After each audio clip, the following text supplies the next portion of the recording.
what's the current market like? What's the difference between big name brokerages or like boutique brokerages? A little bit of what we're talking about today. This is Coffee and Real Estate, where we just sit down and chat about what's going on, and you hear it from the two people that are on the ground, and we get it and we hear it from other agents on the ground. It's real estate, the real real estate. Yeah, Yes. and so you mentioned a couple of things that, because of our roles in here, we do a couple of things. We're not just real estate agents. We are practicing real estate agents, but on top of that, we wear many different hats. Caesar, you're an active investor. Yep. So you got your eye and you plugged into something completely different than what the traditional market is with, regular home buyers and sellers. Myself, I am a practicing real estate agent, but I'm also one of the managing brokers here. So I get to hear the stories from our agents and what they're having problems with. So we get to hear different sides of real estate. And I think that's pretty unique, and we have a pretty good perspective on what's going on just overall around, And I think one big thing that happened from last year to this year that I haven't seen it on the news too much, and I haven't heard a lot of people speak about it, is that we went from over 60,000 agents to, I believe, about 37,000 agents in the city of Houston. So that's almost half of all the agents just gone. Yeah, it's an interesting statistic. Of course, when I got into the business, there was 30,000 agents. Back in 2012, back 2013, there were 30,000 agents, and there were like record numbers of agents entering the business. And we had just come from a down market at that time, and so we saw a little bit of an exit at the time of real estate agents as well. But of course, as time goes and the city gets bigger and we're expanding, there's more agents now. So we're about 37, but we did balloon up to 60,000 agents out that way. Yeah. And what's funny is the agent count kind of mimics the market, right? So before COVID hit and everything, we've gone through a lot of stuff like Harvey and the tax day floods and all that before that, but COVID really changed it a bit, right? But before COVID, the market was at a certain level, right? It was like what we considered a normal market at that point, right? Yeah. COVID changed it, things blew up, a bunch of agents came out, houses were selling left and right, and then it simmered down, it died out, and now the market is getting back to what it was pre-COVID. And people, I think, have short memory, and you're talking about after COVID, like during COVID, and post-COVID, within a couple of years post-COVID, where you're right, there was multiple offer situations. Everyone wanted to buy a house because we had record low interest rates, right? On top of that, there was a cash infusion in a lot of people's households, right? Because of government money that's just, what they call it at the time? The stimulus checks. Stimulus checks, right? That some people didn't Inflation need. Checks. No. Yeah, that's exactly what it was. And a lot of people didn't really need those stimulus checks. They went on vacation. They bought new cars. They saved it up for a down payment. And you add that with record low interest rates, right? And you see the high prices going up. So if you bought a house and it was a starter house, now all of a sudden you have $50,000 of equity almost overnight. Within 6 month time frame, your house went up in equity 20. By the end of the year, it was almost $50,000. So now you have stimulus checks, you have $50,000 in equity, you have record low interest rates. You can flip that amount of money that you had into a house that was 2 or 3 times more than your current house, and your mortgage payment was going to be the same. Yeah. And so you have people battling out there and fighting for those opportunities. And of course, everything has to come to an end. And that could not have been sustainable for a long term. Yeah, it wouldn't have been. I mean, we were seeing record home prices. And now here we are. And it is a stable market. One thing you probably won't see is, even though the market, the traffic, the amount of buyers, all that's starting to stabilize to what it was before, the prices are not going to drop to what they were before. No. The market isn't allowing for that. There's going to be more inventory coming out this year, but it's never going to get to what it was pre-COVID price-wise, which is what some people are waiting for. Right. There's no crash. There might be a slowdown. There might be, a few price reductions here and there, just because they were aggressively when they came on market, right? They were expecting a 2021 market, an early 2022 market. And so, yeah, you're going to see a couple of price reductions here and there, but you're not going to see a massive break in prices like you did in 2008. Or in 2008, and there's a difference. That's that's a real crash. That was a real crash. That was Yeah. there's a whole wide economic reasons to why. On top of the fact is that back then we had excess inventory. So we had excess inventory at that time, and this nobody is was making loans at all. nobody was making loans. Yeah. This is the difference between now is that we really, and you're adding that we're having inventory, but to get that new build inventory, now you're having to go about an hour 15, sometimes an hour and a half outside of Houston. Where back in 2008, you can go and get new builds within 20 minutes of downtown, right? Yeah. Up until then, you could go 25 minutes to get a new build, new construction, entry level pricing. In order for you to get that now, you have to go hour and a half outside of Houston to get that, right? And so really, if you want to stay within Houston, within 25, 30 minutes of Houston, you don't have new construction. You have very little inventory in that situation, right? And so that's my point is that, no, you're not going to see a crash. You might be a slowdown. You might see a couple of, a 5% price reduction here and there when a listing comes up.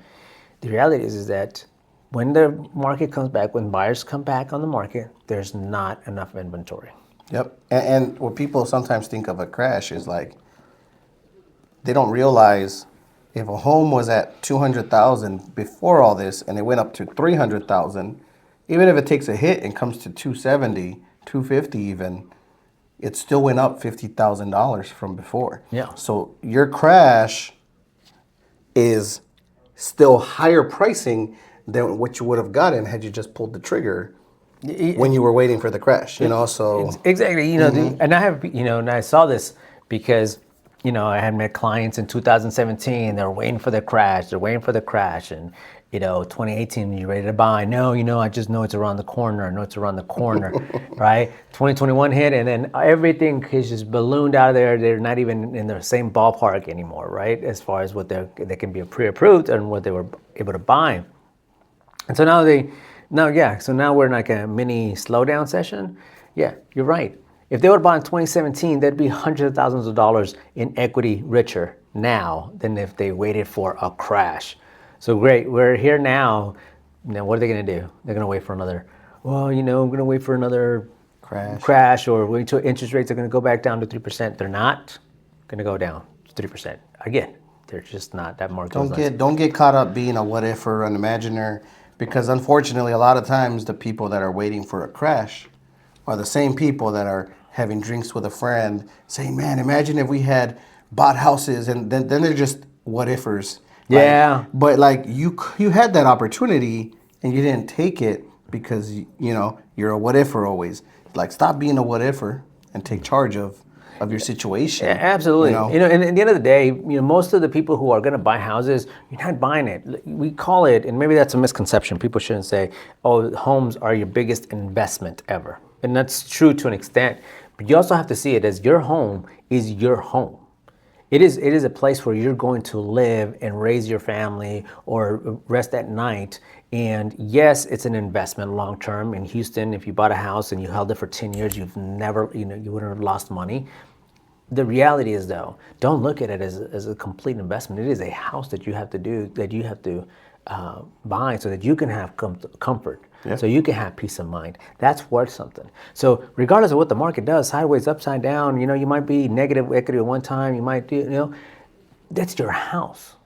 You have to have a place to live, and no one's going to tell you what to do. You can paint it any way you want to. You can, change the countertops, change the flooring. It is your house that no one's going to tell you. As the opposite, you're going to be renting from apartment to apartment, or the landlord's going to say, hey, you know what, I'm going to sell this single family home, so you got to move out. You never have that control. That's worth something. And so, so the what ifers, what if you were able to buy your house and live comfortably with your family and do what you want to do to that house without having to ask anyone else for permission? I bought my house in 2005, my first house. And 2008 crash happened. Yeah, I was upside down equity, but did I care? No. Why? Because I had a really low mortgage payment. I had my house to go home to. I redid the floors. I repainted the house. I decorated the way I wanted to. No one to tell me otherwise. And the crash only affects you as a homeowner negatively if you're in a situation where you have to sell when the crash happens. Yeah. right? But other than that, And you got to pay to live somewhere, no matter what, right? And we as real estate agents, and we consult with individuals. We tell them, look, if you're going to purchase a house, the minimum time frame that you want to live in a house is about 7 years. 7 years. At that point, you want to go ahead and say you built enough equity, so even if the market does correct itself a little bit, you still have that cushion that we talk about to be able to, force it right there. Outside of that, anything before that, I really don't recommend. Even if it's appreciating. And say you buy a house and you want to sell it in 4 years, even if you appreciate it, there's cost associated to selling. Yep. So even if your house went up in value, by the time you get said and done with closing costs, you may have broken even. So if you're going to buy a house, make sure it's a 7 to 10 year investment. You're not gonna lose money in that situation, right? So that reminds me of kind of what the market's doing right now too, where new builds is kind of like hot right now because it's what makes a lower cost to entry into owning a home right now, right? But what we're finding is you should go into a new build looking at it two ways, right? Because there's two different situations. What we're finding, and for a lot of people they don't know, when you go into a new build and they're offering you a lower interest rate and lower down payment, all they're really doing is inflating the price of the house, and then they're giving that back to you as a rate buy down, as closing cost. So really you're paying to get a lower rate, and you're paying to be able to buy the rate down and have closing costs and have less money to the closing table, right? But you're paying a little bit of an inflated price to get that. And if your mission is to get into a home right now at the lowest possible payment, and you're gonna stay for 5, 6, 7 years, that's a great strategy because your payment's going to be lower than if you go with a traditional lender, and you're going to build equity and recoup some of that overage that you paid within that time frame. Yeah. But if you know that you're going to move in 2, 3 years, you're not going to get that equity back. You're probably any equity you have is going to be spent on the cost of selling, where you're going to maybe barely break even. And what we're seeing for people who bought 2, 3 years ago in new builds is they're actually not able to sell them for enough to cover what they owe. And sometimes you have to come to the table with money, or we have to fight for a short sale with the lender. So that's something that's kind of going on, and a way to think about it based on what your strategy is. Yeah, and so that's one of the things you want to talk to a real estate agent professional. Make sure you go through all the options and really, share with them what your overall mission is what your overall goal is when you want to buy a house. Because we have been in real estate 10, 12 years, now in the business. We've seen it. We've seen a couple of markets. Feels like 30 though. Yeah, I know. I mean, especially the last 5 years, we've seen everything. And so we know a thing or two. And so you share with us your goals, your long-term goals about what you want to do with the house. And that way we can guide you into the right neighborhood, into the right price point of a house, right? Even into the right mortgage products. You just let us know. So that was one of the things that I wanted to tell us. Talk to a real estate agent. Make sure you talk to them and consult with them before you do anything. Yes. All right. So another thing, so you want to talk about the difference between like a big name brokerage. Yeah. And what we call boutique brokerages. And ultimately, if you don't know what a boutique brokerage is, just think of it as most brokerages that you've never heard of, right? Or you've heard of them, but they're not that big name that you see all the time on billboards and things like that. Right. Initially, like from the way you think about brokerages, right? Yeah. And if you don't know what a brokerage is like your Keller Williams or your Remax, your White Picket Realty. Right. That's what a brokerage is. I guess my question to you would be right now, what do you see as the main difference between the two, or some of the differences between the two? Yeah, it's funny because as in the previous years, when I got started in the business 12 years ago, there's a lot of explosion of technology, resources available to everyday agents, right? And prior to that explosion of new technology going on, it was really handled by the bigger names, right? The powerful CRM systems, the technology that was on there. Oh, sorry. That means it's time to stop, but we're going to finish this off. We're going to continue for going. you guys. Yeah, we're going to continue going. Because we want to make sure we get at least this little bit of extra information into your hands. Yeah, so back to what I was saying. back in 10, 12 years ago when I got into the business, it seems like the bigger name companies had the access to the state of the art technology, CRM, video technology, mass advertising, and so that was the attraction at the time. And of course, they had great training. And I could say I started my career at one of the bigger name brokerages, great training. And so all these tools and resources that they had, where access to that to boutique brokerages was limited. Now we come 12 years now with the invention of AI, CRM systems that are available to brokerages, smaller scale. But you know what? They're just as powerful. Right, our CRM system, I'll put it up against anybody else's. It is this monster of a CRM system that has a website, a personal app, email campaigns, video capabilities, AI capabilities. I mean, you name it, it has it, and it's available to our agents right there. So there's no, there's no difference between our CRM system and a big name brokerage, right? Yeah. Now the access to technology, access to education. Now that is completely open, right? You can go out there and get coaching by so many different coaching companies out that way, right? YouTube University, right? You can go out there YouTube MBA, MBA, podcasts that are available, strategies that people are willing to do it. Individual agents that just love to share on their personal social media and giving value to other agents, right? So information is available now more than ever through Instagram, TikTok, and there's agents just teaching and mentoring other agents by social media. And so those things are now accessible to even the smaller brokerages. And we take bits and pieces and create our own training programs that are custom tailored to it, right? Yeah.